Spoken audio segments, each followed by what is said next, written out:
Denmark ने green fuel alliance India, ठीक है, गफी की पहल की घोषणा की। ठीक है, डेनमार्क, डेनमार्क के कैपिटल कहाँ पे है?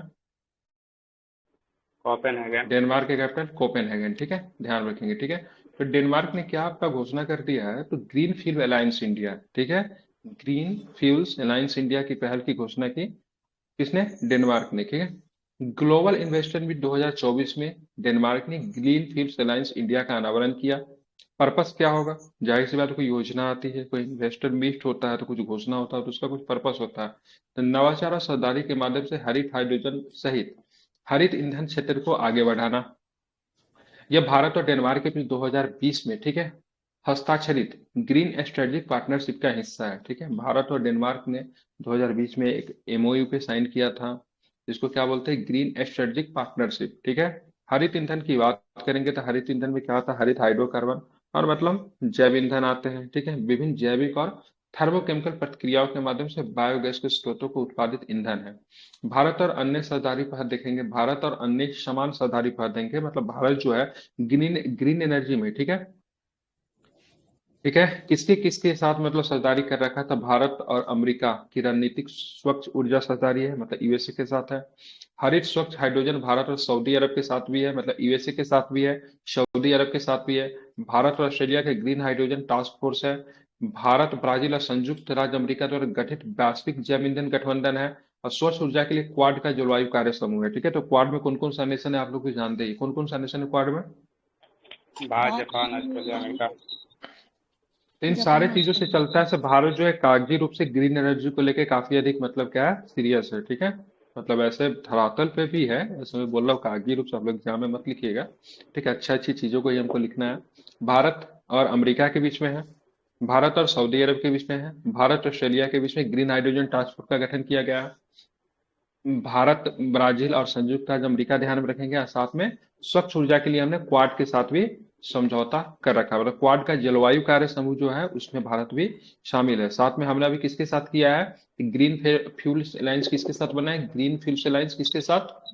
किसके डेनमार्क के साथ? साथ। डेनमार्क। ठीक है, तो ध्यान में रखेंगे डेनमार्क के साथ। ठीक है, ध्यान में रखेंगे डेनमार्क के साथ। ठीक है, तो किसके साथ बनाया है? तो डेनमार्क के साथ हमने ग्रीन फील्ड अलायंस बना के रखा है।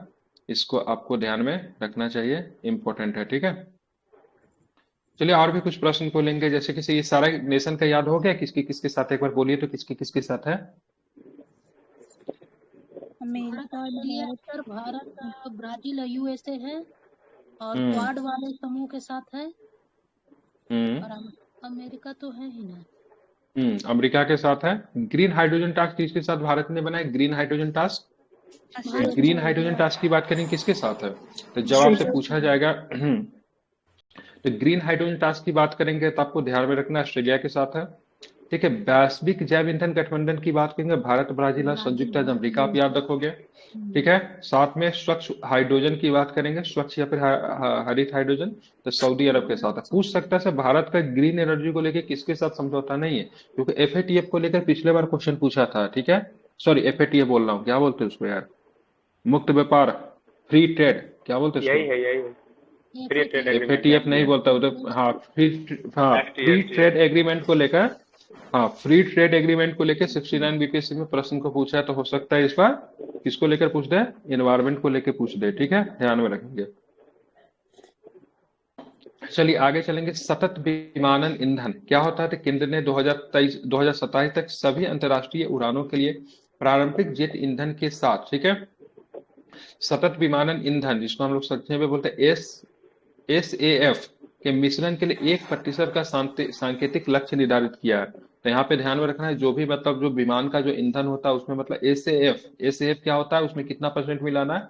1% मिलाना है। ठीक है, ध्यान में रखेंगे। ठीक है, ठीक है, अब यहाँ पे देखना है एसएएफ होता क्या है। ठीक है, एसएएफ में क्या, एक तरल ईंधन है। कैसा ईंधन है? एक लिक्विड ईंधन है, जो कि CO2 उत्सर्जन को 80% तक कम कर सकता है। समझ रहे हैं ना, मतलब CO2 उत्सर्जन को कितने प्रतिशत तक एसएएफ कम कर सकता है?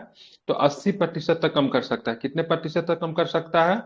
80% तक कम कर सकता है। ठीक है, आपको इसको ध्यान में रखना चाहिए। ठीक है, भारत की बात करेंगे तो 2050 में शुद्ध शून्य तक पहुंचने के लिए विमानन द्वारा आवश्यक उत्सर्जन में कमी में, ठीक है, एसीएफ लगभग 65% का योगदान दे सकता है। ठीक है, वैसे भारत की बात करेंगे तो नेट जीरो कार्बन होने का लक्ष्य हमने कब तक रखा है हम लोग? ठीक है, शून्य कार्बन पता उत्सर्जन का लक्ष्य हम लोग कब तक रखा है? नहीं, 70 तक। 2050 भारत का नहीं, भारत का शून्य उत्सर्जन का लक्ष्य भारत का 2070 तक है। ठीक है, विश्व का लक्ष्य की बात करेंगे तो 2050 तक है। ठीक है, चाइना ने लक्ष्य को निर्धारित किया है, कब तक रखा है? तो 2060 तक रखा है। ठीक है, हमने कब तक दिया है? तो भाई साहब हम लोग 70 तक दिए हैं। लेकिन अगर भारत अगर 2050 तक शुद्ध शून्य तक पहुंचने के लिए विमानन द्वारा आवश्यक उत्सर्जन में अगर कमी करना चाहे तो इसमें लोग 65% का योगदान जो है कौन दे सकता है? तो एसएएफ दे सकता है। ठीक है, एसएएफ क्या है? तो एक प्रकार का तरल ईंधन है जो कि सीओ2 के उत्सर्जन में कितने प्रतिशत तक कमी कर सकता है? तो क्या बताएंगे? 80%। बिल्कुल 60% को कमी कर सकता है। ठीक है, सॉरी 80%। एसएफ का उत्पादन कई स्रोतों से किया जा सकता है, जैसे अपशिष्ट तेल और वसा, हरा और नगर पालिका अपशिष्ट और गैर खाद्य फसलें भी इसमें शामिल है। तो एक तो देखिए कि इन्वायरमेंट फ्रेंडली है, उसके बाद जिस चीज के माध्यम से इसका उत्पादन किया जाएगा वो भी हमारे लिए क्या है? एक तरह से अपशिष्ट ही है। नहीं, चलिए तो समझ गए। आप चलेंगे कोडरमा। पिछले बार कोडरमा से 69 बीपीएस में एक प्रश्न पूछा गया था। क्या पूछा गया था? अबरख के लिए। क्या पूछा? अबरख के लिए पूछा गया था। ठीक है, ध्यान में रखें किसे प्रश्न पूछा गया था? तो 69 बीपीएससी में अबरख को लेकर प्रश्न पूछा गया था। ठीक है, कोडरमा को लेकर। इस बार कोडरमा से क्या प्रश्न है? कोडरमा में गिद्ध रेस्तरां स्थापित किया जाएगा। ठीक है, ये क्लास में इतना लेट लेट क्यों आते हैं आप लोग? श्वेता कुमारी, उसके बाद अभी कौन है? प्राची, रामभा, आप लोग लेट क्यों है इतना? जब क्लास का टाइमिंग दे दिया जाए तो समय पे आया कीजिए। ठीक है, respect online classes. Sir time से थे, नेटवर्क इशू था इसीलिए फिर से कट कर रहा है। हाँ, अनडिसिप्लिन बिहेवियर बर्दाश्त नहीं किया जाएगा। ठीक है, अब देख कोडरमा में क्या स्थापित किया? गिद्ध रेस्तरां स्थापित किया गया। कहाँ पे? कोडरमा में। अब चलेंगे कोडरमा। कोडरमा कहाँ पड़ता है? तो झारखंड में पड़ता है, जानते हैं। तो झारखंड के कोडरमा जिले में क्या तो गिद्ध रेस्तरां स्थापित किया गया। आप इसे ध्यान में रखेंगे। ठीक है, आप देखें गिद्ध जो है, गिद्ध का मृत्यु हो जा रहा है। रीजन क्या है? सब जानते, गिद्ध जो है पर्यावरण का मित्र है।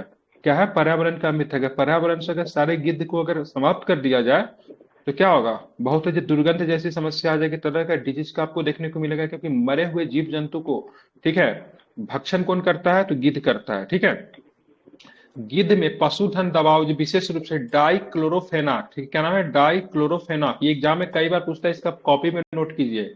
ये क्या होता है? ये एक एनाल्जेसिक है। मतलब कैसे है? जैसे कि पशु जो होते हैं ना, खास करके गाय हो गया, फिर भैंस वगैरह जो भी होता है, वो लोग जब दर्द में जब होते हैं ना, दर्द में, पेन में जब होते हैं, तो उनको ये दवा दिया जाता है। ठीक है, और जब वो मर जाते हैं तो उनको खुला वातावरण में छोड़ दिया जाता है, जिसको खाने से गिद्ध की मृत्यु होती है। ठीक है, तो किसकी वजह से गिद्ध की मृत्यु होती है? तो डाइक्लोरोफेनाक। क्या नाम है इसका? डाइक्लोरोफेनाक। डाइक्लोरोफेनाक। ठीक है, ध्यान में रखेंगे, डाइक्लोरोफेनाक। ठीक है, ध्यान में इसको रखना है। ठीक है, इंपॉर्टेंट है। ठीक है, गिद्ध रेस्तरां का चूसा क्षेत्र जहाँ गिद्धों के अन्य सफाई कर्मियों के लिए गैर विषैले जहर मुक्त मांस एवं सब उपलब्ध करवाया जाएगा। ठीक है, तो गिद्ध को, ठीक है, गिद्ध को एनवायरमेंट का क्या बोला जाए? क्लीनर कहा जाता है। सफाई कर्मी भी कहते हैं। क्या कहते हैं इसको? सफाई कर्मी भी कहते हैं। ठीक है, ध्यान में रखेंगे, इंपॉर्टेंट है। ठीक है, तो गिद्ध रेस्तरां एक अछूता क्षेत्र होगा, मतलब जहां पे मतलब क्या होगा? जहां गिद्धों और अन्य सफाई कर्मियों के लिए गैर विषैले है। ठीक है, जो कि मतलब पॉइजन नहीं होगा, जहर मुक्त मांस और सब उपलब्ध करवाया जाएगा उनको खाने के लिए। ठीक है, अन्य गिद्ध रेस्तरां महाराष्ट्र के रायगढ़ में है। ध्यान में रखिएगा, कहाँ पे है? कहाँ पे है? महाराष्ट्र के रायगढ़ में। ठीक है, गढ़चिरौली और नासिक। ठीक है, महाराष्ट्र में 3 जगह आपको गिद्ध रेस्तरां मिलेगा। कहाँ कहाँ पे मिलेगा? रायगढ़, गढ़चिरौली और अरे रेस्टोरेंट में लोग क्यों जाते हैं? वाई, रेस्टोरेंट में लोग क्यों जाते हैं? खाने के लिए जाते हैं ना। ये गिद्धों का रेस्टोरेंट है, मतलब उनको, मतलब वहां पे क्या है, उनको ऐसा भोजन वहां पे उपलब्ध करवाया जाएगा जहां पे मतलब क्या होगा? स्वच्छ होगा, जहरीली नहीं होगी। इसको ध्यान में रखना है। ठीक है, तो महाराष्ट्र की कहाँ पे है? रायगढ़ में, गढ़चिरौली में और नासिक में। और हिमाचल प्रदेश का किस जिला में? तो हिमाचल प्रदेश के कांगड़ा जिले में भी आपको क्या मिलेगा? गिद्ध रेस्तरां मिलेगा। ठीक है, भारत का पहला गिद्ध रेस्तरां की बात है 2015 में पश्चिमी घाट महाराष्ट्र में शुरू किया गया था। ठीक है, तो ये गिद्ध का रास्ता, अभी अभी आप जाएंगे जामनगर, ठीक है, अभी काफी पुत्र का अंबानी जी के पुत्र का शादी था, तो जामनगर काफी चर्चा में था। तो वहां पे हाथी के लिए भी एक तरह से देखेंगे तो 5 स्टार व्यवस्था रखा है, जिसका नाम है बनतारा। क्या रखा गया है? बनतारा। ठीक है।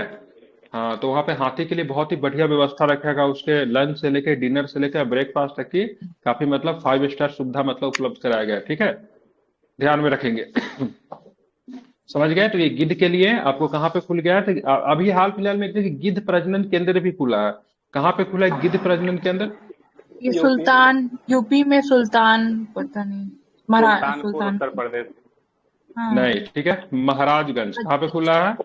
महाराजगंज। ठीक है, महाराजगंज की बात करेंगे, गोरखपुर से आगे जाइएगा तो 2-3 जंक्शन आगे जगह पड़ता है महाराजगंज। ठीक है, वहां पे है। ठीक है, उत्तर प्रदेश में पे गिद्ध प्रजनन केंद्र है। ठीक है, और ये गिद्ध रेस्टोरेंट की बात करेंगे कहाँ पे स्थापित किया गया? तो कोडरमा में। ठीक है, ध्यान में रखेंगे। ठीक है, इंपॉर्टेंट है, आप इसे याद रखेंगे। ठीक है, आप चलेंगे, आप यहाँ पे देखेंगे जो कि प्रश्न है, डाइक्लोरोफेनॉक, इसी को पशुओं में प्रयोग किया जाता है चिकित्सा में, और जिसको खाने से मतलब क्या होता है? गिद्ध की मृत्यु होती है। तो डाइक्लोरोफेनॉक स्टेरॉयडल सूजन रोधी दवा है, जिसका उपयोग पशु चिकित्सा में किया जाता है, जो गिद्धों के लिए जहरीली साबित हुआ है। ठीक है, तो ये प्रश्न ही आपसे प्रयोग में आएगा, तो मतलब पशुओं में किसका प्रयोग किया जाता है जिसको सेवन करने के बाद गिद्धों की मतलब मृत्यु होती है? तो एक बार इसका नाम बताइए, क्या नाम है इसका? आई, बिल्कुल ठीक है, इसको डाइक्लोफेनिक कॉपी है। में भी नोट कीजिए। ठीक है, इसको कॉपी में भी नोट कर लीजिए। जब भी क्लास में बैठिए तो सामने कॉपी, ठीक है, एक खुला हुआ रहना चाहिए, और आप लोग टेबल पे बैठे होने, ऐसे नहीं कि ऑनलाइन क्लास है तो बिस्तर में है, ठीक है, कोई काम कर रहे हैं, कुछ भी करे, नहीं, पोटेंशियल और आपका ध्यान पूरी तरीके से, ठीक है, कम से कम स्क्रीन पे न भी हो, फिर भी कम से कम आपका साउंड पे आवाज पे जरूर होना चाहिए इसे क्या बोला जा रहा है। ठीक है, तो डाइक्लोरोफेनॉक याद रखिएगा। ठीक है, आप चलेंगे गहरे समुद्र में विश्व की सबसे बड़ी मूंगा चट्टान आपको देखने को मिली है। ठीक है, भारत में बात करेंगे कोरल द्वीप भारत में भी आपको देखने को मिलता है, लक्षद्वीप में। ठीक है, तो गहरे समुद्र में क्या मिला? विश्व की सबसे बड़ी मूंगा चट्टान। वैज्ञानिकों ने अमेरिकी अटलांटिक तट से दूर गहरे समुद्र में सबसे बड़ी मूंगा चट्टान का मानचित्रण किया है। यह चट्टान, ठीक है, यह चट्टान फ्लोरिडा से दक्षिण कैरोलिना तट तक लगभग 310 माइल मतलब 499 किलोमीटर तक फैला हुआ। समझ रहे? 499 किलोमीटर तक फैला हुआ है। कहाँ पे? फ्लोरिडा के दक्षिण कैरोलिना तक। ठीक है, फ्लोरिडा से दक्षिण कहाँ पे? कैरोलिना तट तक। ठीक है, देखने ध्यान में रखना है। और इसकी लंबाई की बात करेंगे 499 किलोमीटर आपको देखने को मिलती है। ठीक है, ठीक है, ध्यान में रखना है। ठीक है, इंपॉर्टेंट है।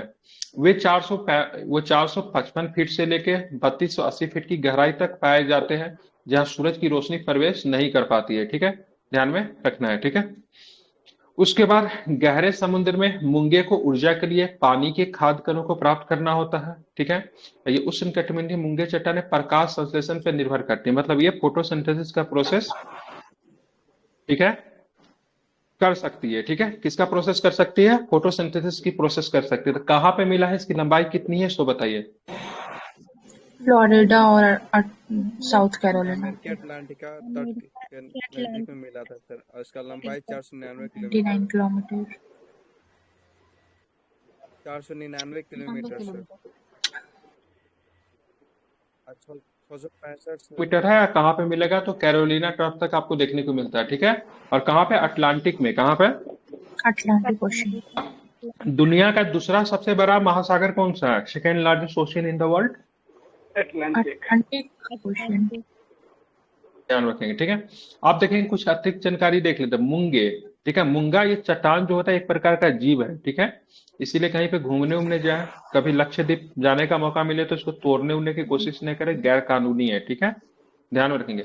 मूंगे अकशेरुकी जीव है जो कि निडारिया नामक रंगीन जानवरों के बड़े समूह से संबंधित है। तो किस समूह में आता है? तो डिडेरिया में आता है। किसमें आता है? निडारिया में आता है। मूंगा चट्टानों सैकड़ों हजारों छोटे छोटे मूंगों के, ठीक है, कॉलोनियों से बनी होती है, जिसे इसके कॉलोनी को क्या बोलते हैं? पॉलिप्स कहते हैं। क्या बोलते हैं?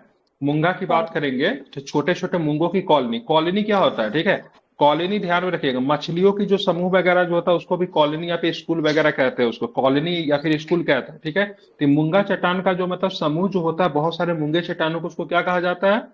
कॉलोनी कहा जाता है, ठीक है। कॉलोनी शब्द का प्रयोग होता है, ठीक है। मधुमक्खी जो रहती है ना वो भी कॉलोनी में रहती है, ठीक है। कभी बचपन में आप लोग पढ़े जाएंगे, नहीं बोलते बताओ गाय के झुंड को क्या बोलते हैं, मधुमक्खी के झुंड को क्या बोलते हैं, ठीक है। तो उस तरह का शब्द होता है, यहाँ पे कॉलोनी आपको ध्यान में रखेंगे, ठीक है। इसके क्या बोला जाता है? इसको क्या होगा? पॉलिप्स कहते हैं। क्या बोलते हैं इसको?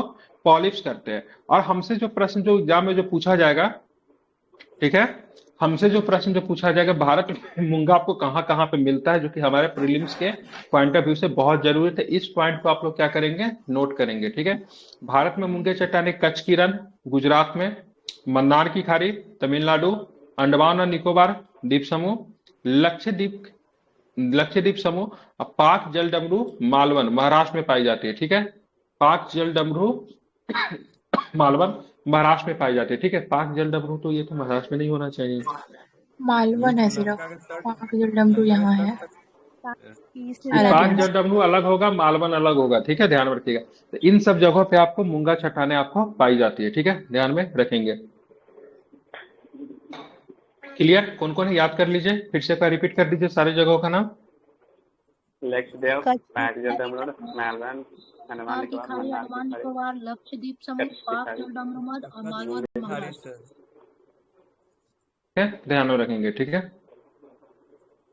समझ गए? क्लियर? क्या क्या हो जाएगा तो आपको ध्यान में रखना है, पाक जल डमरू मध्य याद रखिएगा, मन्नार की खाड़ी याद रखिएगा, अंडमान निकोबार ध्यान में रखिएगा, लक्षद्वीप, लेकिन मुख्य रूप से मूंगा चट्टाने जो है भारत में लक्षद्वीप और कच्छ की रण में आपको देखने को मिलता है। ये आपके महाराष्ट्र के पॉइंट ऑफ व्यू से, सॉरी मेन प्रीलिम्स के पॉइंट ऑफ व्यू से बहुत इंपॉर्टेंट है, ठीक है। एग्जाम में कैसा पूछेगा, भारत में इनमें से किन जगहों पे, ठीक है, मूंगा चट्टान आपको देखने को मिलता है या फिर नहीं देखने को मिलता है, ये आपके लिए इंपॉर्टेंट है। ये तो एग्जाम में आएगा ही आएगा, ठीक है। एक नंबर तो आज आउट हो गया, ठीक है। महाराष्ट्र में भारत का पहला अंतर्राष्ट्रीय डार्क स्काई पार्क स्थापित हुआ है। कहाँ पर स्थापित हुआ है? महाराष्ट्र में। बिल्कुल महाराष्ट्र के, ठीक है। आप बोलोगे सब महाराष्ट्र में कहाँ पे हुआ है तो क्या बताएंगे? टाइगर पेंच टाइगर पीटीआर में। पेंच टाइगर रिजर्व। तो पेंच टाइगर रिजर्व में कहाँ पे? पेंच टाइगर रिजर्व। पेंच टाइगर रिजर्व आप उसको पीटीआर के नाम से जानते हैं, ठीक है। जो भी टाइगर रिजर्व होगा ना उसके नाम से आर लगा दीजिए, रिजर्व हो जाता है, ठीक है। टीआर लगा दीजिए, टी आर का मतलब क्या होता है? Tiger reserve. जैसे वीटीआर, वीटीआर कहाँ पे मिलेगा? VTR west Champaran. ठीक है, कहाँ पे मिलेगा? वेस्ट चंपारण में मिलेगा, ठीक है, ध्यान में रखेंगे, ठीक है। कहाँ पे मिलेगा? वेस्ट चंपारण में। पीटीआर कहाँ पे मिलेगा? पीटीआर महाराष्ट्र में भी। बिल्कुल महाराष्ट्र में मिलेगा। तो महाराष्ट्र में भी मिलता है, और साथ में थोड़ा सा हिस्सा इसका, मतलब ज्यादातर हिस्सा की बात करेंगे तो मध्य प्रदेश में ही है, ठीक है, लेकिन ये महाराष्ट्र में भी आपको देखने को मिलता है। भारत का पहला डार्क स्काई पार्क बन गई है। इसे रात के आकाश की रक्षा करने, प्रकाश प्रदूषण को रोकने और खगोल विज्ञान को बढ़ावा देने के लिए मान्यता दी गई है। तो मतलब पर्पस क्या है इसको डार्क स्काई बनाने का? तो रात में आकाश की रक्षा करना, ठीक है, प्रकाश प्रदूषण को रोकना, और साथ में खगोल विज्ञान को बढ़ावा देने के लिए मान्यता दी गई है, ठीक है, ध्यान में रखेंगे। तो भारत का पहला, ठीक है, डार्क स्काई पार्क कहाँ पर स्थापित किया गया है? तो महाराष्ट्र के पेंच टाइगर रिजर्व में। अब हम लोग चलेंगे पेंच टाइगर रिजर्व के बारे में पढ़ेंगे, ठीक है। तो पेंच, पेंच तो सबसे बात ध्यान में रखें नदी है, ठीक है। तो पेंच नदी जो है इसी टाइगर रिजर्व से होकर गुजरती है, ठीक है। किस टाइगर रिजर्व से होकर गुजरती है? पेंच। पेंच टाइगर तो रिजर्व। पेंच जो है इसी टाइगर रिजर्व से होकर गुजरती है, ठीक है, उत्तर से दक्षिण की ओर बहती है। यह दो राज्यों में आपको देखने को मिलता है। सबसे पहले आपको दिखेगा पेंच, ये आपको महाराष्ट्र में दिखेगा। महाराष्ट्र में कहाँ पे दिखेगा? तो महाराष्ट्र में सतपुरा। कौन सा? सतपुरा, ठीक है, ध्यान रखेंगे। सतपुरा श्रेणी में आपको ये दिख जाएगा, सतपुरा की पहाड़ी में, और महाराष्ट्र तक फैला हुआ है, ठीक है। इसमें किस प्रकार का वन पाया जाता है ये भी आपके लिए इंपॉर्टेंट है। किस प्रकार का वन पाया जाता है तो ध्यान में रखेंगे, सागौन के पेड़ों की प्रधानता के साथ उष्णकटिबंधीय शुष्क पर्णपाती वन यहाँ पे पाए जाते हैं, ठीक है। अब किस प्रकार के जीव जंतु आपको देखने को मिलेगा? तो बाघ, तेंदुआ, सियार, भेड़िया, हिरन, लकड़बग्घा, ये सब सारे के सारे आपको यहाँ पे देखने को मिलेंगे, ठीक है, इंपॉर्टेंट है, ठीक है। इससे आप लोग क्या रखें, याद रखें, ठीक है, ठीक है, हो गया क्लियर? कोई डाउट? कहाँ कहाँ पे मिलेगा? मध्य प्रदेश और महाराष्ट्र में पेंच नदी गुजरती है जो कि उत्तर से दक्षिण की ओर बहती है। सागौन के पेड़ों की प्रधानता के साथ उष्णकटिबंधीय शुष्क पर्णपाती वन यहाँ पे पाए जाते हैं। ठीक है, और बाघ, तेंदुआ, सियार, भेड़िया ये सारे के सारे आपको देखने को मिलते हैं। अभी चर्चा में क्यों रहा, क्योंकि यहाँ पे सबसे पहले डार्क स्काई पार्क स्थापित किया गया है। ठीक है, ध्यान में रखेंगे। आप चलेंगे कूनो राष्ट्रीय उद्यान में नामियाई चीते में 3 शावकों को जन्म दिया। चलो बहुत दिन के बाद, ठीक है, कुछ अच्छा न्यूज आया। बार बार यहाँ से मरने की न्यूज आ रही थी, लेकिन यहाँ पे कूनो नेशनल पार्क में नामीबिया से आकर मतलब क्या रखे गए थे, चीते लाए गए थे। क्या लाए गए थे नामीबिया से आकर, क्या लाए गए थे यहाँ पे, चीते लाए गए थे। ठीक है, तो अब चीता ने क्या किया है, शावक को जन्म दिया है। किसको जन्म दिया है, शावक को जन्म दिया है। ठीक है, कितने शावक को जन्म दिया है, 3 शावक को जन्म दिया है। ठीक है, नामीबिया से हस्तांतरित चीता ज्वाला किसने जन्म दिया है, इनका भी नाम याद रखिए। ठीक है, अपना नाम भले भूल जाए लेकिन सबका नाम मत भूलिएगा, एग्जाम में पूछता है। ठीक है, ज्वाला ने कूनो नेशनल पार्क में 3 शावक को जन्म दिया है। ठीक है, तो चीता ने तो जन्म दिया है, ठीक है, लेकिन किस चीता ने जन्म दिया है, चीता का नाम क्या है, ज्वाला। ज्वाला। ठीक है, अब हम लोग चलेंगे कूनो नेशनल पार्क के बारे में थोड़ा पढ़ेंगे। तो सबसे पहले कूनो नेशनल पार्क की बात करें तो मध्य प्रदेश में पड़ता है, लेकिन आजकल एग्जाम में जिला, गांव, मोहल्ला, टोला का नाम पूछे जाने लगा है। तो जिला का नाम ध्यान में रखिए, कौन सा जिला है, श्योपुर जिला। कौन सा जिला है, श्योपुर जिला। क्या पड़ेगा, श्योपुर। ठीक है, इनका नाम मतलब कूनो क्यों पड़ा था भाई साहब, कूनो नेशनल पार्क का नाम कूनो इसलिए क्योंकि कूनो नदी, ठीक है, चंबल की एक मुख्य सहायक नदियों में से एक है के नाम पे रखा गया, जो इसे क्या करती है, काटती है। डेट मीन बीचों बीच से मतलब क्या करती है, क्रॉस करती है। ठीक है, तो पेंच भी नदी है, कूनो भी नदी है, रामगंगा भी नदी है, तो सबके सब नदी है। आपकी वाल्मीकि टाइगर रिजर्व से होकर भी एक नदी गुजरती है। कौन सी नदी गुजरती है, रहा भरहा कुछ ऐसा है। भरहा नदी।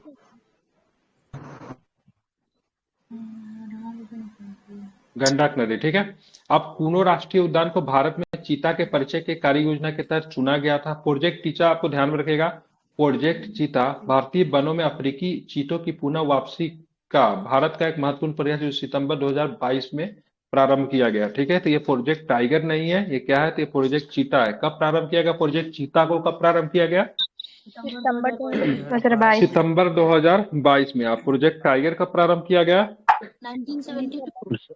प्रोजेक्ट एलिफेंट का प्रारंभ किया गया 1992।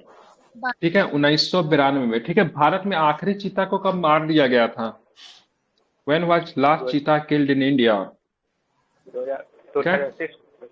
हमको भी याद नहीं है। ठीक है, हम वो शायद 1970 के दशक को मारा गया था, एक बार चेक कर लीजिए। आखिरी चीता को मार दिया गया था, उसके बाद चीता भारत में था ही नहीं। उसी पे चलाया हाँ गया ठीक है, तो प्रोजेक्ट चीता आप लोग चेक कर, आखिरी चीता को कब मारा गया था देख लीजिए। ठीक है, चलिए आप यहाँ पे देखेंगे तो प्रोजेक्ट चीता 2022 में कूनो नेशनल पार्क को चुना गया था। अभी जो यहाँ पे 3 शावक को जन्म देने वाली, ठीक है, चीता का नाम क्या है, चीता का फीमेल क्या होगा, चितनी। चीता ही है। आप देखेंगे ईगल नेस्ट, ईगल नेस्ट वन्यजीव अभ्यारण्य। ठीक है, अब यहाँ पे देखेंगे ईडब्ल्यूएस में मतलब ईगल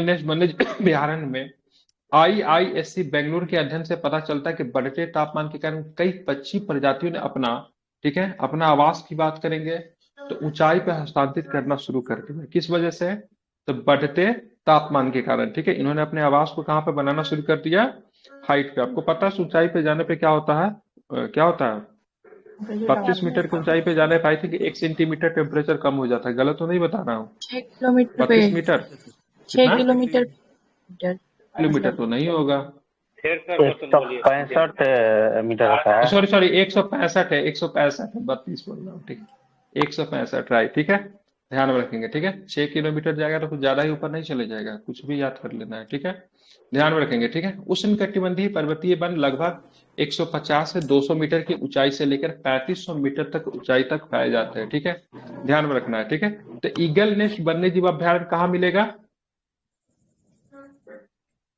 कहाँ मिलेगा, अरुणाचल प्रदेश में पड़ता है ईगल नेस्ट वन्यजीव अभ्यारण्य। ठीक है, कर्नाटका ने अध्ययन किया है, जरूरी नहीं से जो संस्था अध्ययन करेगी वहीं पे पाया जाएगा। ठीक है, माइक बंद कीजिए। ईगल नेस्ट वन्यजीव अभ्यारण्य कहाँ पे, तो ध्यान रखें अरुणाचल प्रदेश में पड़ता है। अध्ययन किसने किया, आईआईसी बेंगलुरु ने इस पर अध्ययन किया। क्या अध्ययन से पता चला भाई साहब, क्या होगा, काफी अधिक टेम्परेचर बढ़ रहा है, तापमान बढ़ रहा है, इसके कारण पक्षी प्रजाति जो है अपना आवास ऊंचाई पे मतलब क्या कर रहे हैं, हस्तांतरित कर रहे हैं। ठीक है, उष्णकटिबंधीय पर्वतीय में लगभग 150 से 200 मीटर की ऊंचाई से 3500 मीटर ऊंचाई तक पाया जाता है। आप जानेंगे ईगल नेस्ट वन्य जीव अभ्यारण्य। ठीक है, इसीलिए पूछे क्वेश्चन से आगे से कोई पढ़ा है कि नहीं। ठीक है, तो मतलब कोई भी पढ़ कर नहीं आया था। ईगल नेस्ट वन्य जीव, जबकि कल छुट्टी भी थी। ईगल नेस्ट वन्य जीव अभ्यारण्य तो पढ़े थे तो पता क्या नहीं था। नहीं, हमको लगा अध्ययन कौन किया ये पूछे। अच्छा, ईगल नेस्ट वन्यजीव अभ्यारण्य की बात करेंगे तो अरुणाचल प्रदेश में आपको मिलेगा, पश्चिमी कामेंग में। कहाँ पे? पश्चिमी कामेंग में आपको मिलेगा, अरुणाचल प्रदेश में। ठीक है, ये पूर्वी हिमालय के जैव विविधता हॉट स्पॉट में स्थित है। ठीक है, पूर्वी हिमालय जो है जैव विविधता को लेकर हॉट स्पॉट, तो वहां पे आपको ध्यान में रखेंगे। ठीक है, इसका नाम भारतीय सेना के रेड ईगल दस्ते पे पड़ा है। ठीक है, ध्यान में रखिए, ईगल नेस्ट का नाम किस पे पड़ा है, तो भारतीय सेना के, ठीक है, रेड ईगल दस्ते पर पड़ा है। ठीक है, कामेंग नदी और उसकी सहायक नदियां कामेंग नदी और उसकी सहायक नदी का इसका नाम है टीपी और सेसा। कौन है? टीपी और सेसा। टीपी और सेसा जो है यहाँ से मतलब क्या होती है, प्रभावित होती है। ठीक है, तो याद रहेगा क्या नाम है, कामेंग की सहायक नदी का नाम क्या है? कामेंग की सहायक नदी की बात करेंगे, टीपी और सेसा जो है इस क्षेत्र से मतलब क्या होती है, प्रभावित होती है। आपको ये ध्यान में रखना चाहिए। ठीक है, चलिए, तो रेड ईगल के दस्ते पर आ तो आप क्या बताओगे, तो ईगल नेस्ट वन्यजीव अभ्यारण्य कहाँ पे है? अरुणाचल प्रदेश में, पश्चिमी कामेंग जिला में है। ठीक है, कामेंग नदी और उसकी सहायक नदी टीपी और सेसा जो है यहाँ से गुजरती है। ईगल नेस्ट वन्यजीव अभ्यारण्य में क्या देखने को मिला है, पंछी जो है अपना आवास को मतलब क्या करे, हस्तांतरण करे, क्या करे, हाइट पे बना रहे। कहाँ पे बना रहा है? ऊंचाई पे बना रहे। ठीक है, अब चलेंगे विकास के लिए वैश्विक मीथेन न्यूनीकरण मंच। ठीक है, CH4D। ठीक है, तो CH4 तो क्या होता है, मीथेन का होता, पता ही आपको। तो विकास के लिए वैश्विक मीथेन न्यूनीकरण मंच को लॉन्च किया गया, किसके द्वारा? विश्व बैंक ने विकास के लिए global methane reduction platform, CH4D का मतलब क्या होता है, global methane reduction platform, CH4D को लॉन्च किया गया। आप देखेंगे CH4D कृषि और अपशिष्ट में मीथेन की कटौती का सेंटर है, केंद्र है। ठीक है, इसे global clearing and methane reduction partnership भी लॉन्च किया गया, जो तेल और गैस क्षेत्र में मीथेन रिसाव को कम करने पे केंद्रित करेगी। तो इतना कहानी आपको ध्यान में नहीं रखना, बस ध्यान में CH4D को लॉन्च किसके द्वारा किया गया, विश्व बैंक के द्वारा लॉन्च किया गया। CH4D का फुल फॉर्म क्या होता है, क्या तो क्या बताएंगे, मीथेन रिडक्शन, क्या बोलते हैं इसको, मीथेन रिडक्शन प्लेटफॉर्म। ठीक है, ध्यान रखें, क्या पढ़ेंगे, मीथेन रिडक्शन प्लेटफॉर्म। ठीक है, CH4D किसमें काम आएगा, तो ध्यान रखिए कृषि और अपशिष्ट में मीथेन की कटौती में काम आता है, और साथ में देखेंगे तो और भी क्या है, तेल और गैस क्षेत्र में मीथेन रिसाव को कम करने पे भी ध्यान में रखना है, काम आएगा। ठीक है, चलिए, अब IUCN की बात करेंगे तो भाई साहब IUCN क्या है, ये लाल सूची जारी करते हैं, रेड लिस्ट जारी करती है, नहीं, रेड डाटा बुक कौन जारी करती है?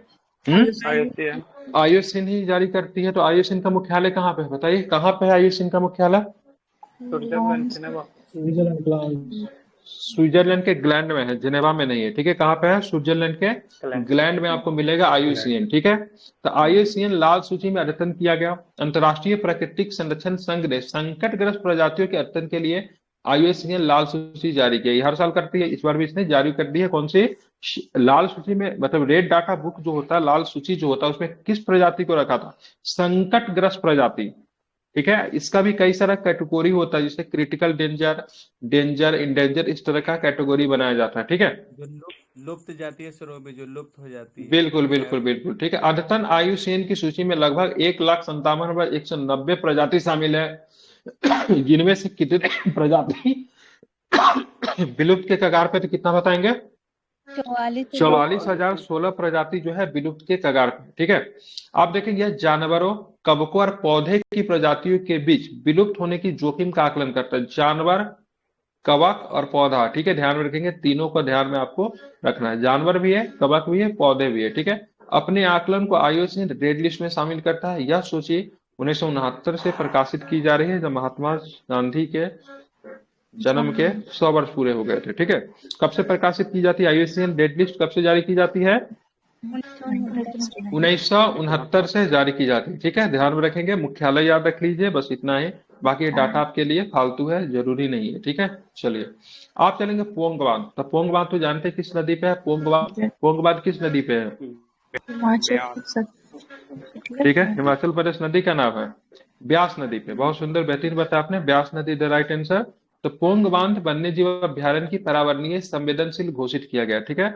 मतलब पर्यावरण संवेदनशील, ठीक है। जब कोई इलाका जब पर्यावरण संवेदनशील अगर घोषित हो जाए तो समझिए वहां पे रहने वाले जीव जंतु जो है क्या, उनका जीवन मतलब क्या है, खतरे में है, ठीक है। तो पोंग बांध वन्य जीव अभ्यारण्य को पर्यावरण संवेदनशील घोषित किया गया, ठीक है।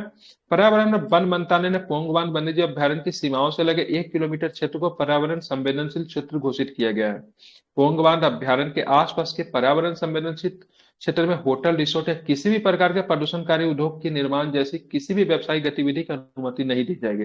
अब पर्यावरण, ठीक है, पर्यावरण संवेदनशील क्षेत्र जब घोषित किया गया तो वहां पे मानवीय कार्यों को, ठीक है, मानवीय कार्यों को पूरी तरीके से क्या किया जाता है, तो वहां पे अवैध घोषित किया जाता है। मतलब किसी भी प्रकार का मानवीय कार्य नहीं होंगे, क्योंकि अगर मानवीय कार्य अगर किया जाएगा तो डेट मीन्स क्या होगा, वह क्षेत्र जो होगा बहुत अधिक हद तक, ठीक है, मानवीय कारकों से प्रभावित होगा, ठीक है। तो पोंग बांध अभ्यारण्य के आसपास 1 किलोमीटर के आसपास किसी भी प्रकार का मतलब क्या होगा, किसी प्रकार के मानवीय कार्यों का पूरी तरीके से अवैध घोषित किया गया। डेट मीन्स न तो होटल खोला जा सकता है, न तो रिसोर्ट खोला जा सकता है, या फिर नहीं किसी प्रकार का उद्योग वगैरह लगाया जा सकता है जिससे प्रदूषण वगैरह का खतरा हो, ठीक है। अब यहाँ पे पोंग बांध के बारे में हम लोग जान लेते हैं। तो हिमाचल प्रदेश के कांगड़ा जिले में आपको ये देखने को मिलता है पोंग बांध, ठीक है। कहाँ पे देखने को मिलता है, हिमाचल प्रदेश के कांगड़ा जिले पे, ठीक है। किस नदी पे किया गया, ब्यास नदी पे किया गया है, ठीक है। एक मानव निर्मित जलाशय है, ठीक है, ध्यान में रखेंगे। और इसको ध्यान में रखना है, ये 1975 में इसको स्थापित किया गया। कब स्थापित किया गया था, 1975 में इसे स्थापित किया गया, ठीक है।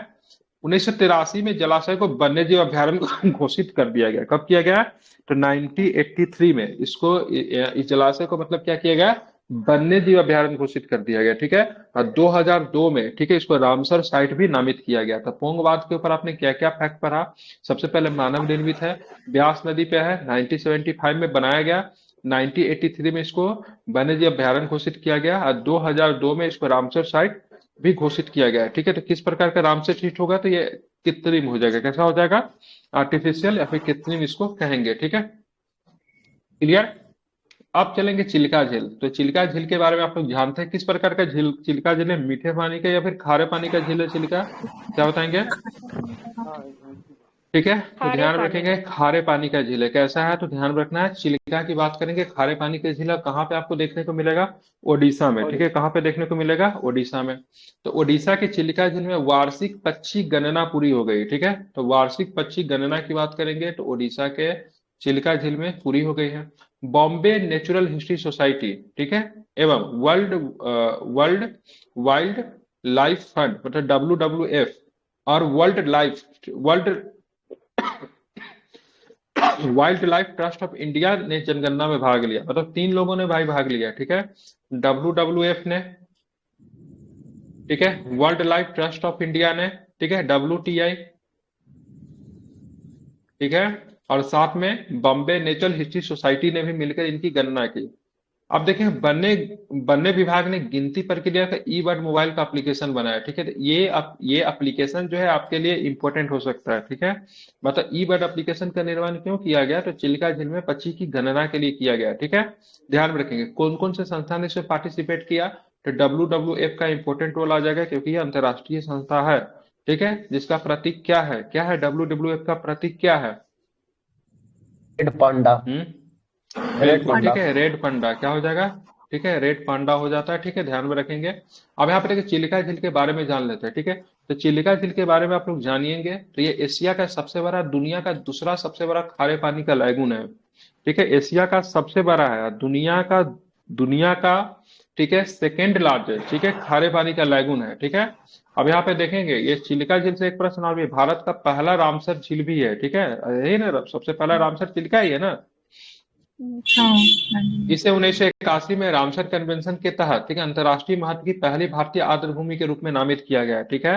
तो आपको ध्यान में रखना है, रामसर कन्वेंशन की बात करेंगे तो उसमें भी आपको ध्यान रखें, पहला रामसर है भारत का, पहला रामसर स्थल कौन है भारत का, तो चिल्का ही है, ठीक है। 1981 में इसको घोषित किया गया था। भारत के पूर्वी तट पे दया नदी के तट के मुहाने पे, तो ये नदी जो है आपके लिए ना रामबाण बन गया है, ठीक है। तो किस नदी के तट के मुहाने पे स्थित है, ध्यान में रखिएगा, ठीक है। कौन सा नदी, किस दया नदी के नदी। दया पे है, ठीक है। तो चिल्का झील दया नदी के दया पे है, ठीक है, ध्यान में रखेंगे, ठीक है। तो दया नदी के मुहाने पे स्थित है चिल्का, ठीक है। इंपॉर्टेंट है, ध्यान में रखिएगा, ठीक है। हमेशा बीपीएससी एक खाने मतलब बीपीएससी हमेशा मतलब एक जानवर से प्रश्न पूछता है, ठीक है। जैसे 68 बीपीएससी में पूछा से मतलब किसको किसको मतलब खाने के लिए मतलब कर दिया गया है, ठीक है। हिमालय करके कुछ ऑप्शन था, हिमालयन याक करके कुछ लिया था। फसाई ने किसे मतलब खाने के लिए मतलब वो दे दिया था। हमेशा एक जानवरों के लिए प्रश्न पूछता है। तो जो भी इन्वायरमेंट सेक्टर जो होता है वो आपके लिए 1 मार्क्स तो दे के जाता है एग्जाम में, इसमें कोई भी दो राय नहीं है, ठीक है। तो हिमालयन वुल्फ का पहला आयुसीएन आकलन किया गया, ठीक है। तो हिमालयन वुल्फ, हिमालयन समझ रहे, वुल्फ का मतलब क्या, भेड़िया, ठीक है। तो हिमालयन फिरिया को, ठीक है, आईयूसीएन स्टेटस क्या है उसके बारे में हम देखेंगे। तो इसका मूल्यांकन पहली बार International Union for Conservation of Nature, ठीक है। तो आईयूसीएन का फुल फॉर्म क्या हो गया, आईयूसीएन का फुल फॉर्म क्या होगा, सभी लोग बोलिए इसका फुल फॉर्म क्या है आईयूसीएन का। International Union conversation. बिल्कुल, International Union for Conservation of Nature, ठीक है, ध्यान में रखेंगे। आज की क्लासेज जो है बहुत महत्वपूर्ण है, ठीक है, प्रीलिम्स के पॉइंट ऑफ व्यू से। और जो सामान्य एग्जाम जो होती है बीपीएससी के अलावा उसमें भी यहाँ से खूब प्रश्न पूछा जाता है। तो घर से एक बार सभी लोग इसको जरूर एक बार पढ़ के या फिर वीडियो देख के कल आइएगा, क्योंकि मैं कल इससे बहुत सारे प्रश्न को पूछूंगा। तो हिमालय वुल्फ को पहली बार इसमें शामिल किया गया, ठीक है। इसका मूल्यांकन पहली बार International Union for Conservation of Nature की रेड लिस्ट में किया गया। किस लिस्ट में आ गया है, रेड लिस्ट में। अब रेड लिस्ट में शामिल करने का क्या परिणाम निकला, ठीक है। तो हिमालय भेड़ियों के क्षेत्र में विस्तार और आवास की गुणवत्ता में लगातार गिरावट चिन्हित किया गया है। ध्यान में रखेंगे, 2575 से 3792, भारत में 227 से 318 परिपक्व भेड़ियों की अनुमानित कुल जनसंख्या है, ठीक है। मतलब इनकी जनसंख्या कुछ अधिक नहीं है। विश्व में बात करेंगे तो 2275 से लेकर 3792 के आसपास इसको माना जा रहा है। भारत में 227 से लेकर 378 है, ठीक है। इसकी स्थिति क्या है, तो एग्जाम में देखिएगा खूब, ये एकदम टारगेट क्वेश्चन होता है। आयुसीएन स्टेटस पूछ लेता तो बताओ बताओ इस जानवर का आयुसीएन स्टेटस क्या है, असुरक्षित है। क्या है इसका, असुरक्षित है। क्या बोलेंगे इसको, असुरक्षित है, ठीक है, ध्यान में रखिएगा, ठीक है। और वन्यजीव संरक्षण अधिनियम कब आया था, वन्यजीव 1970 संरक्षण अधिनियम कब आया था, 1972 आया था। उसकी अनुसूची 1 में इसको शामिल किया गया, ठीक है। उदाहरण की बात करेंगे परिशिष्ट 1 में है, ठीक है। तो वन्य जीव संरक्षण अधिनियम 1972 की अनुसूची 1 में है। आईयूसीएन स्टेटस की बात असुरक्षित निकल कर आई है। फर्स्ट टाइम इसको आईयूसीएन स्टेटस, आईयूसीएन में इसको शामिल किया। कहाँ कहाँ पे मिलेगा भारत में हिमालय भेड़ी, कहाँ पे मिलेगा, अरुणाचल अरुणाचल वगैरह में। हाँ जहाँ पे हिमालय है वहां पे ध्यान में रखिएगा, ठीक है, मिलता है, ठीक है। ये व्हाइट होता है, वो ध्यान में रखिएगा, कैसा होता है, व्हाइट होता है ना शायद, इसको आप लोग देखेंगे। लेपर्ड होता है हिमालयन वाला। एक सलमान खान की मूवी ने दिखाया था, वो सलमान खान नहीं मारा था उसको, सलमान ब्लैक खान डेयर उसको को मारा। मारा था। ब्लैक उनको डेयर। मैं अरे मूवी में दिखाया था, मूवी में दिखाया गया। भेड़िया को क्या बोलते हैं, फॉक्स, वुल्फ है फॉक्स ना। लोमड़ी होता है। बोल ओल फॉर वुल्फ, फॉक्स मतलब तो लोमड़ी है। हिमालय तो लिख दिखाता हूँ, लीजिए। गूगल उतना समझदार है, उतना हमको दिमाग नहीं लगाने की जरूरत है। आप लोग जैसा बेवकूफ नहीं है। यही है हिमालय बोल, ठीक है। एआई क्यों है, एआई इसी सब के लिए, मानव की गलती को सुधारने के लिए, ठीक है। तो यही यही ने मूवी में दिखाया इसी था। लुकिंग, क्या था, क्यूट लुकिंग लग क्यूट। अच्छा लग रहा है अरे ना। बहुत खतरनाक होता है, आदमी को खा जाता है जिंदा। हम्म, ठीक है, वो भी टुकड़ों में खाता है, डायरेक्ट नहीं खाता है, मतलब तकलीफ होता है हाँ जिसको टुकड़ों में खाता काट काट है। के चलिए, लियो मूवी में आप दिखाया देखिए गया। सिक्किम में पहली सिक्किम में पहली बार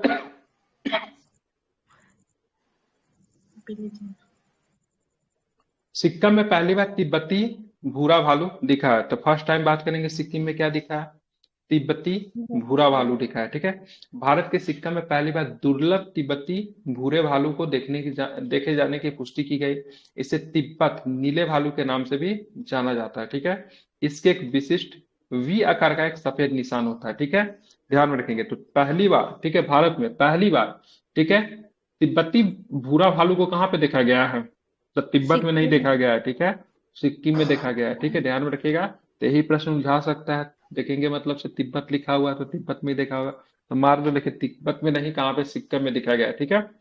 तिब्बत में इसको और किस नाम से जानते हैं, नीले भालू कांगपो ठीक है, नीले भालू के नाम से नीले जानते भालू हैं, ठीक है।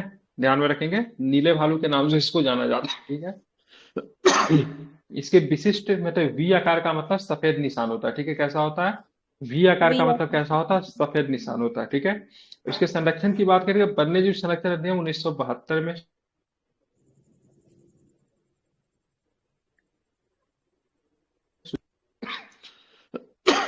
इसका भी फिगर देखना है। क्या नाम है इसका?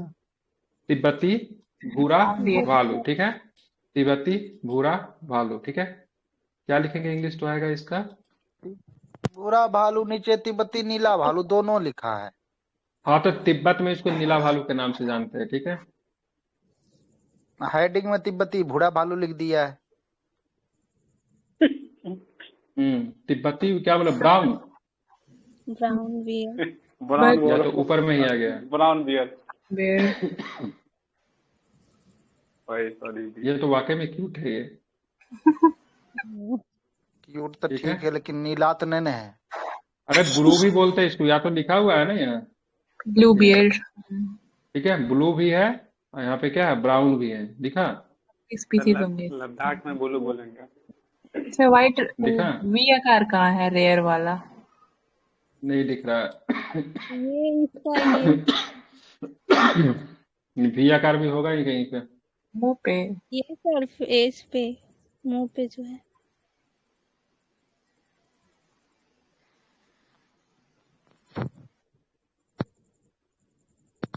मुंह पे है। वाइट। डाक टिकट भी जारी कर दिया। मंगोलिया में डाक टिकट जारी है इस पे।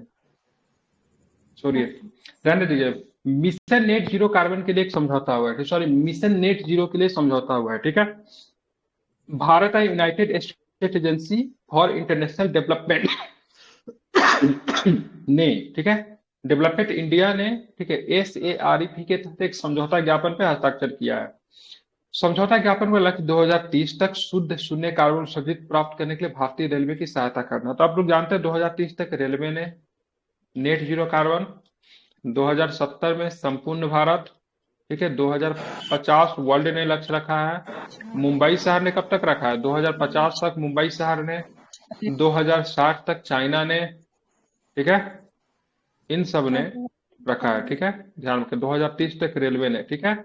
तो यहाँ पे मुख्यतः मिशन नेट जीरो के लिए समझौता किया गया। भारत और United state agency for international development ने एक तो समझौता ज्ञापन पर हस्ताक्षर किया, जिसका पर्पस क्या है कि 2030 तक शुद्ध शून्य कार्बन उत्सर्जन प्राप्त करने के लिए भारतीय रेलवे की क्या करना है? सहायता करना है, ठीक है। अब यहाँ पे देखें SAREP, ठीक है, पूर्व क्रम ऊपर में दिया हुआ था, पढ़ लीजिएगा। भारत का प्रमुख क्षेत्रीय ऊर्जा कार्यक्रम है। इसका लक्ष्य 6 देश, बांग्लादेश, भूटान, भारत, मालदीव, नेपाल और श्रीलंका, ठीक है, भारतीय उपमहाद्वीप के अंतर्गत ही आते हैं, ठीक है, में सस्ती, सुरक्षित, विश्वसनीय और टिकाऊ ऊर्जा तक पहुंच में सुधार करना है, ठीक है। चलिए, तो 6 देश कौन कौन शामिल है इस योजना में? बांग्लादेश, भूटान, भारत, ठीक है, मालदीव नहीं आता आई थिंक भारतीय उपमहाद्वीप में, ठीक है, नेपाल तो आता है, श्रीलंका भी आता है, ठीक है। ध्यान में इसको रखेंगे, ये सबके सब 6 देश इसमें शामिल है। अब चल वेटलैंड सिटी प्रत्यानन, ठीक है। तो वेटलैंड, ठीक है, वेटलैंड का मतलब क्या होता है जानते हैं ना? क्या बोलते हैं उसको? आर्द्र भूमि। रामसर। रामसर स्थल रखा जाता है, वेटलैंड आर्द्र भूमि बोलते हैं। तो पर्यावरण वन और जलवायु परिवर्तन मंत्रालय ने, इसके मंत्री कौन है? पर्यावरण वन और जलवायु मंत्री भूपेंद्र यादव। भूपेंद्र यादव। भूपेंद्र यादव, ठीक है। तो मनसुख मांडविया स्वास्थ्य मंत्री है कि बदल गए? वही है अभी। वही है। अच्छा, है अभी भी वही है। चलिए, मंत्रालय लगता है आप ही लोग डिसाइड करते हैं। कोई बोल रहा बदल गए, अभी आचार संहिता में नहीं बदलता है जल्दी, ठीक है। पर्यावरण वन और जलवायु परिवर्तन मंत्रालय ने पहली बार रामसर कन्वेंशन के वेटलैंड सिटी मान्यता के लिए प्रस्ताव प्रस्तुत किए, ठीक है। रामसर कन्वेंशन के तहत इंदौर, भोपाल और उदयपुर शहर शामिल। योगेंद्र यादव, योगेंद्र यादव तो इसका आम आदमी पार्टी का नेता था। भूपेंद्र यादव, भूपेंद्र यादव, सॉरी, हाँ तो वही योगेंद्र यादव आम आदमी पार्टी का नेता थे, ठीक है, कलुआ के नाम से जाने जाते हैं और भूतपूर्व पत्रकार भी है, ठीक है। तो रामसर कन्वेंशन के तहत, ठीक है, कितने शहर के शामिल है भारत में? इंदौर, भोपाल और उदयपुर। इनमें से सिटी ऑफ लेक के नाम से किसको जानते हैं? सिटी ऑफ लेक के नाम से उदयपुर उदयपुर को। बिल्कुल, उदयपुर को सिटी ऑफ लेक दोनों के ही नाम से भोपाल को जाना सिटी ऑफ जाता है, लेक ठीक। बोलते हैं। बोलते होंगे, लेकिन उदयपुर तो देखे कई जगह पे लिया है, ठीक है। ध्यान रखें, इंदौर हमें मिलता है, लेकिन हम भोपाल में रहते हैं ना, तो हम जानते होगा, हैं यहाँ ये भी ठीक उसको है। लेके। इंदौर है, भोपाल है, उदयपुर है। रामसर कन्वेंशन के अंदर 3 भारतीय शहरों को शामिल कर, फिर भी पूछ रहा हूँ आपसे, फिर से बताइए। इंदौर, भोपाल, उदयपुर। 2 शहर मध्य प्रदेश के, 1 शहर राजस्थान के, ठीक है। ये शहरी और पेरी शहरी, ठीक है। शहरी और पेरी शहरी, ठीक है। ग्रामीण शहरी से संक्रमण, वातावरण से आर्द्रभूमि के महत्व को पहचानता। उद्देश्य क्या होगा? शहरी और पेरी शहरी वेटलैंड्स के संरक्षण और, ठीक है, बुद्धिमान उपयोग का बढ़ावा देना। ये सब इंग्लिश में पढ़ेंगे तो सही होगा, कोई इंग्लिश से पढ़ लीजिए, सही हो जाएगा इसका। जिससे स्थानीय जनसंख्या को, ठीक है, स्थानीय जनसंख्या को अस्थायी सामाजिक और, ठीक है, आर्थिक लाभ मिल चुके। पक्का बुद्धिमान की जगह पे इंग्लिश में कुछ लिखा होगा, ठीक है। ध्यान में, बस सबको ध्यान में रखना चाहिए, वेटलैंड सिटी प्रत्यायन जो होगा उसमें शहरों को चुना गया, ठीक है। अब पर्यावरण, वन और जलवायु परिवर्तन मंत्रालय ने पहली बार रामसर कन्वेंशन के वेटलैंड सिटी को मान्यता दी है। और भारत में वेटलैंड सिटी कौन है? तो इंदौर है, भोपाल है और उदयपुर है, ठीक है। आप चलेंगे परिवर्तनकारी ऊर्जा मांग पर श्वेत पत्र, ठीक है। श्वेत पत्र आ गया है, ठीक है। श्वेत पत्र की बात करें, व्हाइट पेपर क्या है? व्हाइट पेपर क्या जानते हैं व्हाइट पेपर के बारे में? दस्तावेज भारत का, ठीक है, भारत का जो मतलब जो नेशनल दस्तावेज जो होता है व्हाइट पेपर होता है, ठीक है। ब्लू पेपर जो है ब्रिटेन का। विश्व आर्थिक मंच द्वारा श्वेत पत्र जारी किया गया। इसका लक्ष्य ऊर्जा मांग पर कार्रवाई करके वैश्विक ऊर्जा परिवर्तन को गति देने के लिए कंपनियों और सरकारों के लिए, ठीक है, व्यवहारिक तरीके खोजना है, ठीक है। COP28 कहाँ पे हुआ था? COP28 यूएई में, दुबई, ठीक है। COP28 यूएई में हुआ था। COP27 की बात करेंगे, मिस्र के कहाँ पे? शर्म आल शेख, और COP29 कहाँ पे होगा? अजरबैजान पे होगा COP29, ठीक है। तो सब याद रखे थे। COP28 में सरकारें 2030 तक दुनिया की नवीकरणीय ऊर्जा क्षमता को 3 गुना करने और ऊर्जा दक्षता में सुधार को 2 गुना करने के लिए क्या है? प्रतिबद्ध है, ठीक है। ध्यान में रखेंगे, ठीक है। तो यहाँ पे परिवर्तनकारी ऊर्जा मांग पे श्वेत पत्र जारी किया किसके द्वारा? विश्व आर्थिक मंच के द्वारा, WEF के द्वारा, ठीक है। वर्ल्ड इकोनॉमिक फोरम के द्वारा कौन सी रैंकिंग जारी की जाती है? Gender gap index, economic intelligence, परिवर्तनकारी ऊर्जा मांग। 69 पे से पूछा था ना। चलिए आप चलेंगे गजराज। पूछा है, अरे 69 बीपीएससी में भी पूछा था। जारी करती है वो।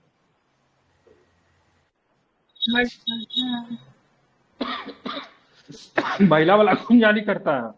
हाँ यही है, वर्ल्ड इकोनॉमिक। कौन जारी करता है महिला वाला? क्या बोलते हैं उसको? महिला का क्या होता है उसको? जेंडर गैप इंडेक्स कौन जारी करते हैं? Gender gap index world economic, वही तो जारी करते हैं, वर्ल्ड इकोनॉमिक फोरम। तो उसी को ना विश्व आर्थिक मंच कहते हैं। ये कोई हिंदी में आपको समझ में नहीं आ रहा है।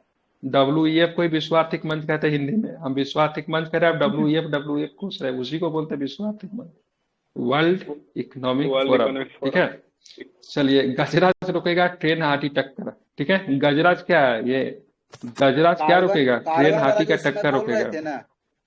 कार्बन कम करने का लक्ष्य, तो वो भी 69 में भी आया था कि बिहार सरकार भी अरे गलती लिया था, हटा दिया था क्वेश्चन 2025 की, कुछ उसको हटा दिया था क्वेश्चन, ठीक है। हाँ, क्वेश्चन रद्द कर दिया था। 2040 सही क्वेश्चन को रद्द माने। हाँ, तो उसका कुछ था ही नहीं उसमें। 2040 उसका था ही नहीं, तो क्वेश्चन को हटा दिया था। बिहार सरकार का क्या पता कब तक है। हम लोग तो दो देखे, कोई ऑप्शन ही नहीं था, तो जो सबसे दूर का ऑप्शन था वही मार कर आया था। 2040 है। हम एडिटोरिया का देख रहे थे, तो उसमें वो लिखा था, नोट करके लिख दिया था कि आयोग की क्वेश्चन को हटा दी है, काहे कि सही आंसर 2040 है और ऑप्शन में था ही नहीं, ऑप्शन में नहीं था।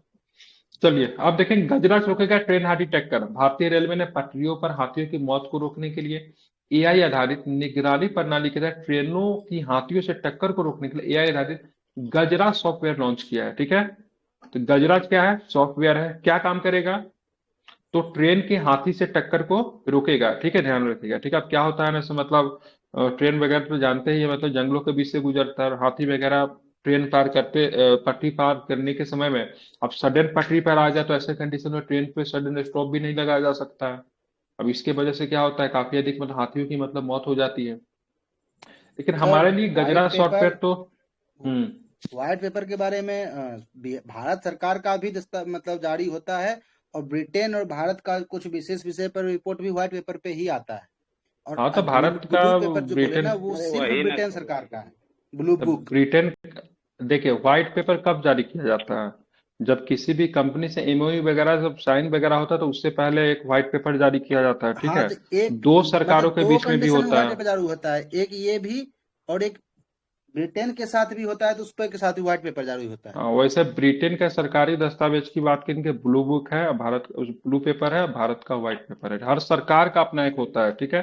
तो भारत हाँ का व्हाइट पेपर है, और इससे ठीक है, हाँ होता होगा, ब्रिटेन के साथ हुआ होगा, हम नहीं कह रहे हाँ, इसमें इन होगा। दोनों के साथ भी व्हाइट पेपर है। चलिए, आप कहाँ कहाँ पे इसको मतलब किया गया, ठीक है, गजराज वाला जो सॉफ्टवेयर जो कहाँ कहाँ पे काम करेगा। असम में, पश्चिम बंगाल में, उड़ीसा में, केरल में, झारखंड में, छत्तीसगढ़ में, तमिलनाडु में 700 किलोमीटर ट्रैक को कवर करेगा, ठीक है। अब यहाँ पे पश्चिम बंगाल में ऑलरेडी सरकार जो है सो मतलब एक परियोजना लाई थी जो कि मानव और हाथी के बीच में हो रहे संघर्ष को कम करना था। क्या नाम था उसका, क्या नाम था उसका, क्या नाम था उसका, नाम भूल रहा हूँ, ठीक है। मानव और हाथी के बीच में संघर्ष कम को कम करने के लिए पश्चिम बंगाल सरकार के द्वारा की योजना लाया गया था, ठीक है। असम सरकार के द्वारा भी लाया गया था, असम में भी लॉन्च हुआ था, पश्चिम बंगाल में भी लॉन्च हुआ था। दोनों का उद्देश्य था मानव और हाथी के बीच में हो रहे संघर्ष को कम करना, ठीक है। इसको एगो गजरात कोत्सू की कुछ करके है, पश्चिम बंगाल का भी कुछ है, ठीक है। इसको आप लोग गूगल करेंगे तो मिल जाएगा, कोई आदमी चेक कर लीजिए, ठीक है।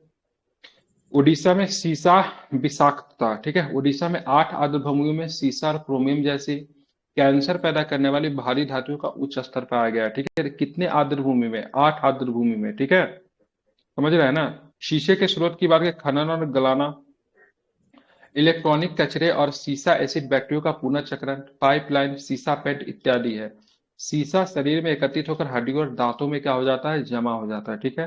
तो उड़ीसा के 8 वेटलैंड की बात करेंगे तो सीसा और क्रोमियम जैसे कैंसर पैदा करने वाली धातुओं का उच्च स्तर पाया गया है, ठीक है। कहाँ पे पाया गया है, उड़ीसा में, ठीक है। महासागर ताप सामग्री, ठीक है, 2023 में ग्लोबल ओशन हीट कंटेंट 1980 के दशक के अंत में दोगुना या तिगुना हो गया। वैश्विक महासागर के ऊपरी 2000 मीटर में, ठीक है, संग्रहित गर्मी की मात्रा 1981 से 2010 के औसत सापेक्ष 2023 में 286 जेटा जूल तक पहुंच गई, ठीक है। तो महासागर ताप सामग्री की बात करेंगे, ओएचसी, ओएचसी का फुल फॉर्म क्या होगा, ओशन हीट कंटेंट, ठीक है। 2080 के दशक के अंत से दोगुना या फिर तिगुना हो गया 2023 तक, ठीक है। तो बस आपको इतना ही ध्यान में रखना है, विशेष नहीं। अब चलेंगे आगे, ठीक है। चूंकि महासागर ग्लोबल वार्मिंग से उत्पन्न होने वाली 90% गर्मी को अवशोषित करते हैं, इसलिए महासागर को वैश्विक औसत की तुलना में तेजी दर से गर्म हो रहा है, ठीक है। तो ग्लोबल वार्मिंग से उत्पन्न होने वाला, ठीक है, गर्मी को अवशोषित करने का काम कौन करता है, महासागर करता है, ठीक है। आप लोग जानते हैं महासागर के पानी दिन में और रात में क्या होता है ना, वो होते रहता है ना, बदलते रहता है ना उसकी गर्मी का, ठीक है। दिन में आई थिंक गर्म हो जाता है कि ठंड, क्या होता है दिन में, दिन में ठंडा होता है, रात में गर्म हो जाता है, क्या ऐसे स्थल का होता है ना। भारत में नहीं। है महासागर के पानी में भी गर्म हवा ठंडा हवा को, शांत हो जाता है। हाँ। मरुस्थल का तो होता ये है, सब मरुस्थल मिरर दिन में जितना ही, हाँ हाँ लो वही प्रेशर पे समीरा, हाई हो जाती है, हवा होती है। क्या बोली, नहीं आया फिर से। लो प्रेशर से हाई प्रेशर हो जाता है।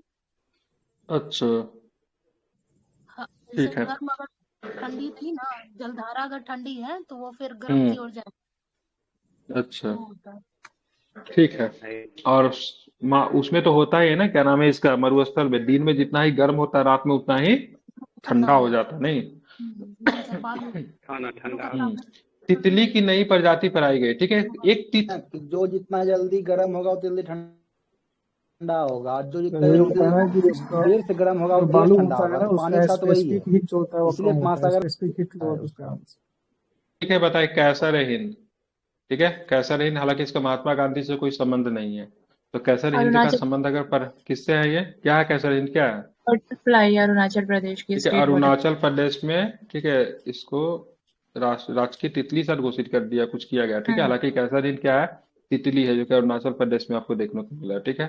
तो तितली को लेकर यहाँ पे भी प्रश्न है, ठीक है। तितली की नई प्रजाति संयुक्त, ठीक है, संयुक्त सिल्वर लाइन, ठीक है।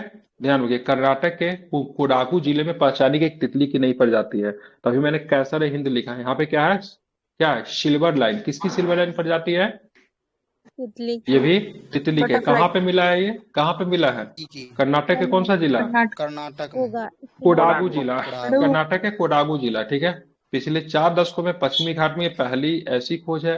इस प्रजाति की तितली में नर के पंख गहरे चमकदार नीले होते हैं, मादाओं के पंख गहरे भूरे होते हैं, ठीक है। तो यहाँ पे नर के पंख क्या होते हैं? गहरे चमकदार नीले होते हैं, जो कि मादा मतलब फीमेल्स का कैसा होता है? गहरे भूरे होते हैं। इनके पंखों के निचले सिरे पर नारंगी बिंदुओं का पैटर्न होता है, जो उन्हें शिकारी हमलों से बचाने के लिए झूठे सिर जैसा दिखता है, ठीक है। तो हमको बस ध्यान में रखना भाई साहब, संयुक्त सिल्वर लाइन क्या है? तो ध्यान में, तितली की प्रजाति है। कहाँ पे मिला है? कर्नाटक के कोडागू जिला में मिला है, ठीक है। पिछले 4 दशकों में पश्चिमी घाट में ये पहली बार ऐसी खोज है, ठीक है। ध्यान रखें, पश्चिमी घाट की बात करेंगे तो वेस्टर्न घाट का पहली बार ऐसी खोज आपको देखने को मिला। अभी नीला पीला हरा ये सब भूल जाइए, वो सब जरूरी भी नहीं है। कैसर हिंद मैंने बता दिया था, अरुणाचल प्रदेश में भी पाया जाने वाला एक तितली है, इसको भी आपको ध्यान में रख सकते हैं, ठीक है। तो हमारा पर्यावरण का टॉपिक आज बहुत का इंपॉर्टेंट टॉपिक था और मजा भी आया होगा, ठीक है। और कल वाला टॉपिक जैसे थोड़ा और भी अच्छा है, ठीक है, जहाँ से प्रीलिम्स के बहुत सारे प्रश्न पूछे जाते हैं, ठीक है। तो कल वाले टॉपिक में भी आपको प्रश्नों की संख्या की बात करेंगे, तो 18 के आसपास है, तो कल हम लोग इसको करेंगे, ठीक है। उसके बाद हमको डिफेंस भरना है। तो सभी लोग घर से कल वाला टॉपिक जो है रैंक है, ठीक है, सॉरी रिपोर्ट और सूचकांक रैंक वगैरह सब कुछ इसमें आएगा, तो पढ़कर सभी लोग इसको आ जाइएगा, ठीक है। चलिए ठीक है, तो करंट के क्लास यहीं पे एंड करेंगे और दूसरे क्लास की तरफ बढ़ेंगे, जो कि हमारा होगा बिहार, ठीक है।